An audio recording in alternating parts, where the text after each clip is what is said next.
자, 시작해볼까요?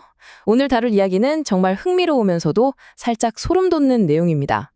영국이나 프랑스 같은 진짜 국가들의 정부가요, 우리가 흔히 보는 SF 영화나 공상과학 소설을 그냥 오락거리로 소비하는 게 아니라는 사실 알고 계셨나요?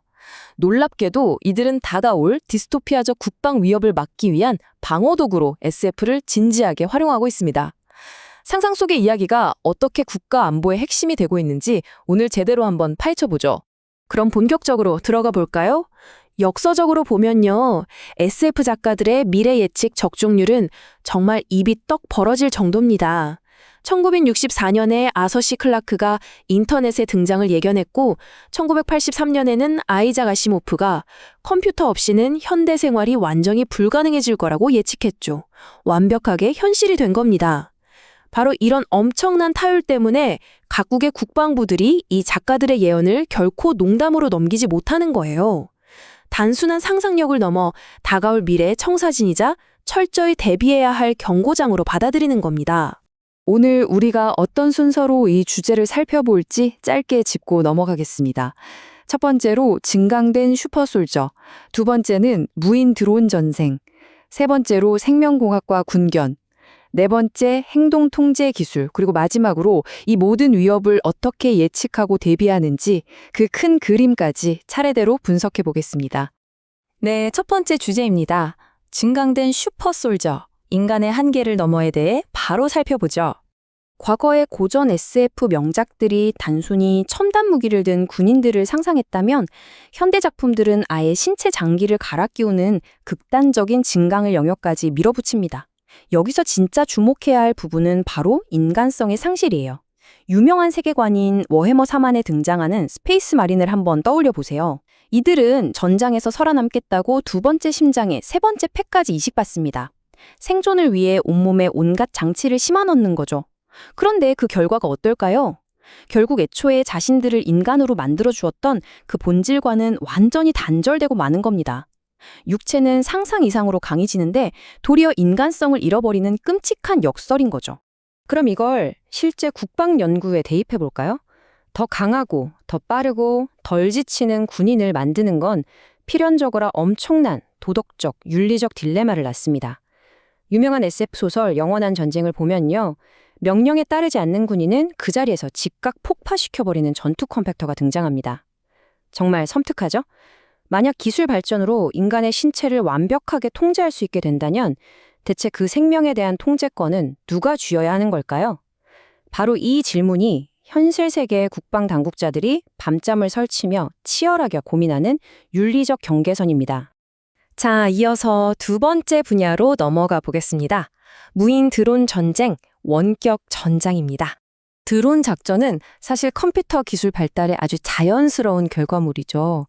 현재 우크라이나 전쟁 같은 곳에서도 엄청나게 쓰이고 있고요. 이게 픽션과 현실이 얼마나 소름 돋게 닮아가는지를 제대로 보여줍니다. 1985년에 나온 소설 엔더의 게임 기억하시나요? 어린 주인공 엔더는 자기가 그저 컴퓨터 시뮬레이션 게임을 한다고 굳게 믿었지만 나중에 알고 보니 실제 우주에서 벌어지는 외계인들과의 전쟁을 원격으로 지휘하고 있었던 거였죠. 진짜 생명체들을 파괴하고 있었던 겁니다. 자, 이제 현실의 현대전을 한번 볼까요? 오늘날 군대는 프레데터나 리퍼 같은 고도로 발전된 드론을 띄워놓고 수천 킬로미터나 떨어진 완벽하게 안전한 방 안에서 실제 타겟을 감시하고 공격합니다. 어떠신가요? 완전히 똑같지 않나요? 여기서 여러분께 아주 현실적인 질문을 하나 던져보고 싶네요. 원래 군사용으로 시작된 이 드론 기술이 이제는 배달이나 촬영처럼 민간 영역으로 쑥쑥 넘어오고 있잖아요. 만약 이렇게 타겟을 지정하는 원격 살상의 도덕적 무게감이 우리 일상 바로 위를 날아다닌다면 어떨까요? 대상이 그저 모니터 속 작은 픽셀 덩어리로만 보일 때 과연 우리는 타인의 생명을 어떻게 받아들이게 될까요? 이건 정말이지 더 이상 먼 나라 전장만의 문제가 아닙니다.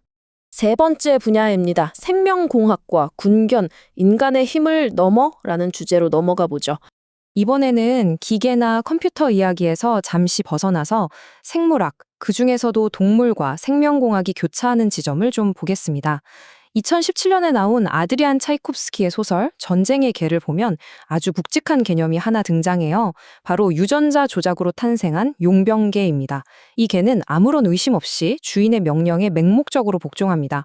그러다 마침내 자신의 주인이 결코 좋은 사람이 아니라는 걸 깨닫게 되죠. 비록 소설 속 이야기지만 이건 정말 많은 걸 생각하게 합니다. 우리 인간의 도덕적 잣대 안에서 다른 생명체를 입맛대로 개조하고 도구로 착취하려는 인간의 근원적인 본성을 아주 날카롭게 찌르고 있거든요. 그런데 놀랍게도 이게 그냥 상상 속 이야기로 끝나는 게 아닙니다. 실제로 아프가니스탄에서 군인들의 목숨을 구하고 동물에게 주어지는 최고 무공 훈장인 빅토리아 십자훈장까지 받은 군견 쿠노이의 사례를 한번 생각해 보세요. 만약 우리가 지진 현장에서 생존자를 찾거나 전장에서 폭발물을 탐지하기 위해 이 동물들을 계속해서 위험으로 내몰아야 한다면 어떨까요? 그들의 생명을 보호하고 능력을 키워주기 위해 신체를 생명공학적으로 업그레이드 해주는 게 맞을까요? 불가피한 위험 속에서 동물의 신체를 개조한다는 것, 여러분은 과연 어떻게 생각하시나요? 이제 네 번째, 그리고 어쩌면 가장 은밀하고 소름 돋는 분야일지도 모르겠네요. 행동 통제 기술, 현실 조작과 수능에 대해 알아보겠습니다. 과거 필립 K. 딕 같은 유명 SF 작가들은 정부가 화학 약물로 대중의 정신을 조작하고 억압하는 불길한 디스토피아를 자주 그렸습니다. 영화 같은 이야기 아니냐고요? 천만에요. 공식 문헌들이 증명하는 부인할 수 없는 실제 역사입니다. 베트남 전쟁이 끝날 무렵 미국 CIA가 사람들을 쇠뇌하고 고문하기 위한 약물을 개발하려고 불법 인체 실험을 했다는 충격적인 사실이 드러났죠. 1977년 상원 청문회에서 공식적으로 폭로된 그 유명한 MK 울트라 작전입니다. 국가기관이 대중의 행동과 정신을 통제하기 위해 실제로 얼마나 심각한 연구를 진행했는지 보여주는 아주 명확한 역사적 팩트입니다. 자, 그럼 이 소름 돋는 통제 기술이 현대에는 어떻게 진화했는지 볼까요? 과거처럼 약물을 몰래 먹이는 식의 1차원적인 쇠뇌 실험은 역사의 뒤안길로 사라졌을지 모릅니다. 하지만 대중의 행동을 조작하려는 그 뼈대 자체는 절대 사라지지 않았어요. 오히려 훨씬 더 광범위하고 눈에 전혀 보이지 않는 디지털 방식으로 우리 일상 속에 깊숙이 스며들었죠. 자료들에 따르면 오늘날 대중행동 조작의 최전선은 다름 아닌 우리가 매일 들여다보는 소셜미디어입니다. 소셜미디어가 하나의 거대한 글로벌 전장으로 무기화되면서 이 정보전은 이제 우리의 일상을 위협하는 가장 실질적인 안보 문제가 되었어요. 전문가들의 분석에 따르면 러시아나 중국 같은 국가들이 서방 국가들을 상대로 이런 광범위한 사이버 캠페인과 정보전을 벌이고 있다는 의혹이 계속해서 제기되고 있습니다.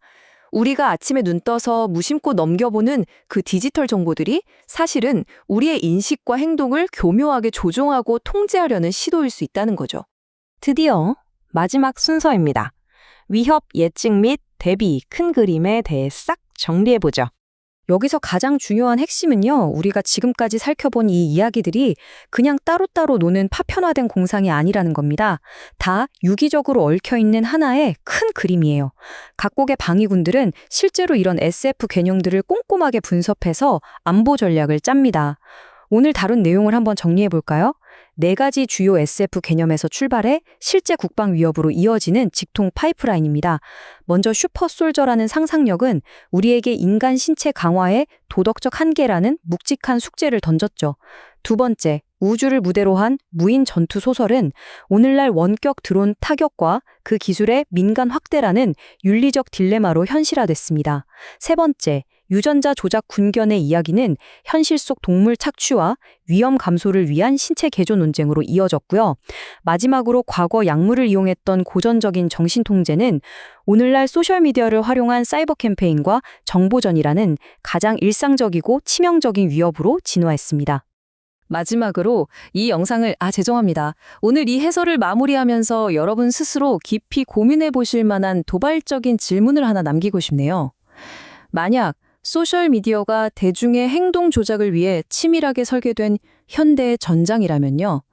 지금 이 순간 스마트폰을 쥐고 있는 우리는 이미 누군가의 현대판 SF 현실 속에서 무의식적인 실험 대상으로 살아가고 있는 건 아닐까요?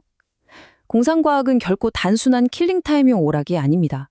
정부에게는 미래의 재난을 막아내는 렌즈이고 우리에게는 다가올 현실의 서늘한 이면을 비춰주는 거울이죠. 오늘 이 해설을 통해 여러분이 미래를 바라보는 시야가 한층 더 넓고 예리해지셨기를 바랍니다. 이 흥미진진하고 방대한 주제를 끝까지 저와 함께 탐구해 주셔서 진심으로 감사합니다.